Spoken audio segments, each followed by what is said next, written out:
escritor, columnista del periódico Milenio Diario. Él escribe los jueves apuntes incómodos. Es un experto en el tema de Medio Oriente y lo hemos buscado afanosamente para pedirle nos ayude a entender el contexto en el que está ocurriendo a partir de los terremotos, la crisis que tiene en este momento a Siria al borde del abismo y también, por supuesto, a los refugiados sirios en el territorio turco. Bienvenido, Marwan. Te agradezco muchísimo tu buena disposición y también, por supuesto, el que nos hayas mandado tu libro, aquel libro, si mal no recuerdo, Pensar en México, volumen 2, que sacaste en Exactamente. 2021 y no había tenido tiempo de agradecértelo, al menos Muchas públicamente. gracias. Muchas gracias. Muchas gracias. Muchas gracias. Sí. A ver, Marwan, ¿en qué estamos? Porque la situación, más allá de la tragedia del apocalipsis que significa el derrumbe de miles y miles de edificios, 1 millón de damnificados, ya vamos en 21,000 muertos en los dos países,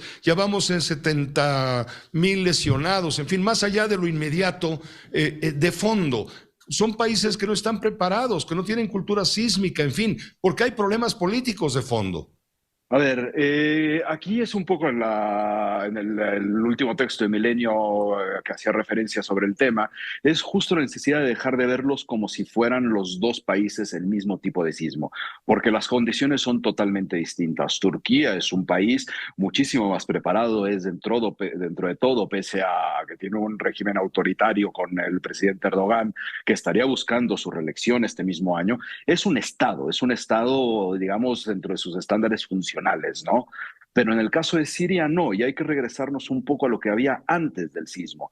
Siria dentro de unas semanas cumplirá 12 años de guerra civil, 12 años de guerra civil que se originan después de las primaveras árabes, después de la intervención sobre todo rusa en 2015 sobre el Estado Islámico, y al final esos saldos estaban desde antes de este terremoto. ¿Qué son esos saldos? Esos saldos son 90% del país viviendo bajo la línea de pobreza, 70% del país con necesidad de ayuda humanitaria para sobrevivir, 65% de la infraestructura general del país totalmente destruida, carretera, agua, la infraestructura base de un país destruida arriba del 65%.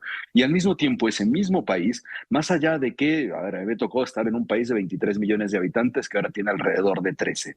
Esos 13 millones de habitantes, 4 millones y medio de ellos viven en la zona norte de Siria. Esa zona norte es la que fue más afectada por el sismo. 4 millones y medio de personas, de las cuales 3 millones son desplazados internos.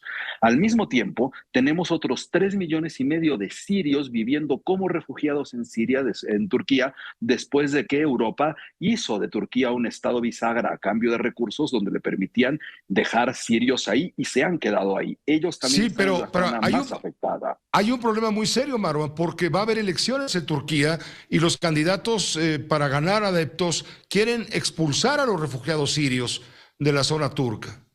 Pues las elecciones que aparte estaban originalmente puestas para mediados de año y después se recalendarizaron para mayo con una intención de Erdogan de tener más oportunidad sobre sus adversarios.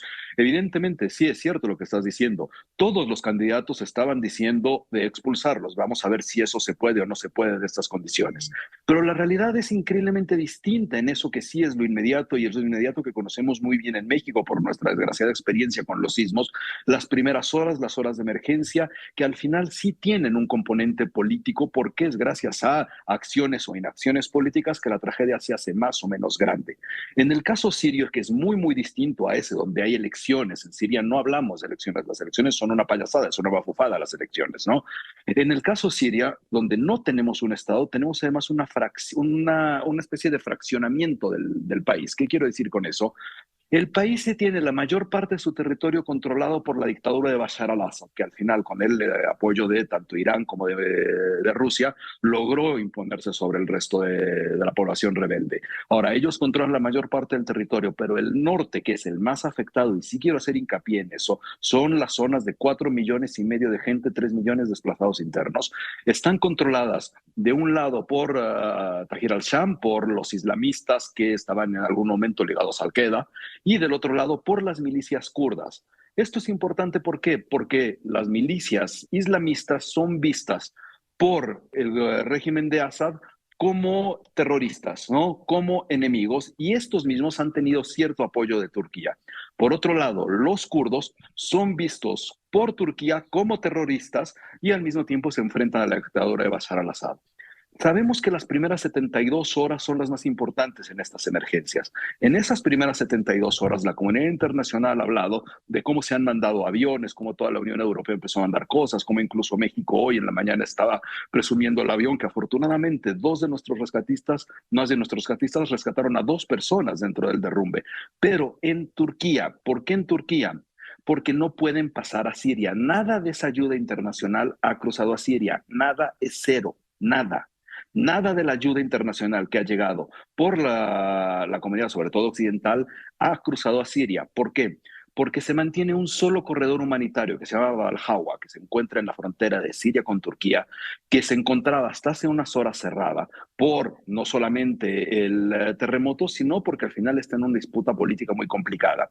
Después de 2020, Rusia y China vetaron a los otros 2 cruces humanitarios que estaban todavía abiertos, dejando a Bab al-Hawa como la única forma de acceder por tierra. De forma que entonces no había pasado nada de la ayuda humanitaria que necesitaban para vivir, y hoy en la mañana nuestra pasaron los primeros 6 camiones de ayuda humanitaria de Naciones Unidas que fueron empacados antes del sismo, es decir, nada que ver con el sismo. La ayuda humanitaria que ha llegado a otros aeropuertos, como el aeropuerto de Alepo, que ha llegado de países como Rusia, Irán, Bahrein, Emiratos Árabes Unidos, Arabia Saudita, montón de países de la región, ha sido totalmente controlada por el régimen. Y el mismo régimen, ayer el vocero del régimen de Damasco, del gobierno de Damasco, dijo que esa ayuda humanitaria no se iba a entregar a los que consideran terroristas, es decir, a la gente que está en la zona más afectada. Los 4,5 millones de personas que están en esa zona no han recibido ayuda que ha llegado a Damasco, al régimen de Damasco. Es decir, no tienen ni la ayuda que llega al régimen de Damasco, ni la ayuda internacional que llega a Turquía. Entonces tiene razón el Papa cuando ayer desde el Vaticano hizo un llamado justamente a las partes a brindar todo el apoyo posible desde el punto de vista humanitario, más allá de la politización que puede haber detrás y que tú estás poniendo de relieve. Sí, digo, yo no le voy a dar la razón ni a este ni a ningún papa, ¿no? Pero eso es problema mío. La realidad es que sí, sí se necesita tener otro tipo de aproximaciones a la realidad que se está viviendo. Es Naciones Unidas, sobre todo, la que podría hacer algo, pero Naciones Unidas se ha visto, sobre todo en esta ocasión, particularmente ineficiente. Hoy el mismo Antonio Guterres, en la mañana, cuando hacía el anuncio de esta reapertura de Bab al-Hawa, se le olvidó decir que era ayuda que se había empacado antes del sismo. Todo el mundo está haciendo los votos de ayuda, pero la voluntad política es absolutamente inexistente. ¿Por qué? Porque la única posibilidad que se podría encontrar ahora y no se está discutiendo es reabrir los otros 2 pasos fronterizos que permitían la ayuda hasta 2020 y al mismo tiempo que se permita que esa ayuda esté fuera del acuerdo inicial. ¿Cuál era ese acuerdo inicial? Que solamente podía pasar material para refugio, tiendas de campaña, estufas, cosas del estilo, ayuda médica convencional y comida. Es decir, seguimos sin hablar de equipos de rescate. No está contemplado en los acuerdos por parte del Consejo de Seguridad de Naciones Unidas que permite la apertura de Bab al-Hawa y que permitía hasta 2020 la apertura de los otros 2 cruces fronterizos, que se pudiese llevar algo. Se ha dicho que existe ayuda ya lista para ser entregada a las zonas donde está, por ejemplo, Jabhat Tahrir al-Sham, las milicias islamistas vinculadas a Al-Qaeda, y que solo necesitarían que se pongan de acuerdo cómo se va a entregar.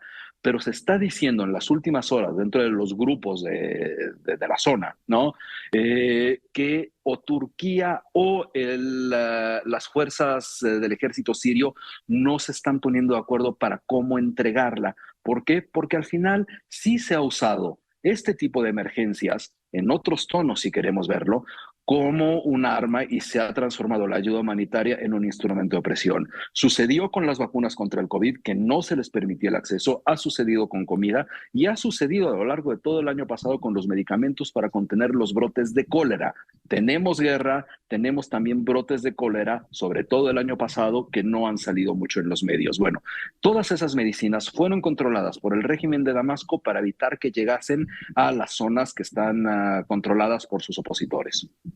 Pues Marwan, te agradezco muchísimo por este relieve que que la verdad no puede quedar sepultada bajo toneladas de escombros. La verdad tiene que salir con vida, pero en este momento tiene que ser rescatada. La verdad, desde luego, en primer lugar, en lo inmediato las personas, pero cierto, ya pasaron las primeras 72 horas y sentimos que todavía viene lo peor, no solamente la ayuda física humanitaria, sino el fondo político, el trasfondo político que se suma a esta tragedia. Es decir, por ejemplo, en Siria se está viviendo una tragedia dentro de la tragedia. Exactamente. Muchas gracias, Marwan. Como siempre, un placer escucharte. Gracias, hasta luego.